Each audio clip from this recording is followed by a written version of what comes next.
भारतीय परिवारों में व्यक्तिगत सीमाओं यानी पर्सनल बाउंड्रीज की समझ अभी भी बहुत कम है।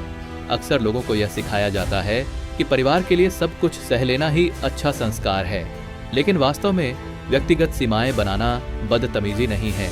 यह अपने सम्मान, मानसिक शांति, भावनात्मक सुरक्षा और रिश्तों की रक्षा करने का एक स्वस्थ तरीका है। पर्सनल बाउंड्री का मतलब है मैं सम्मान से बात करूंगा, लेकिन अपमान, गलत व्यवहार या मानसिक रूप से नुकसान पहुंचाने वाली चीजें स्वीकार नहीं करूंगा। दूरी बनाने का मतलब हमेशा रिश्ता तोड़ना नहीं होता। कभी कभी इसका मतलब सिर्फ कम बातचीत, कम बहस, भावनात्मक दूरी या अलग वातावरण बनाना होता है। मानसिक शांति भी उतनी ही महत्वपूर्ण है जितनी पारिवारिक जिम्मेदारी। भारतीय समाज में कई लोग धार्मिक और ऐतिहासिक उदाहरणों का उपयोग अपने दृष्टिकोण के अनुसार करते हैं।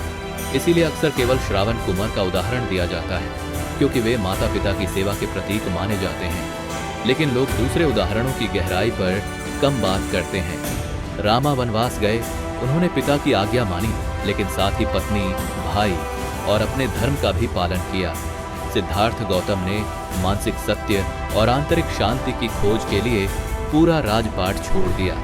रामायण और अन्य ग्रंथों में धर्म का अर्थ सिर्फ अंधी आज्ञाकारिता नहीं है। धर्म में न्याय, करुणा, संतुलन और परिस्थिति की समझ भी शामिल है।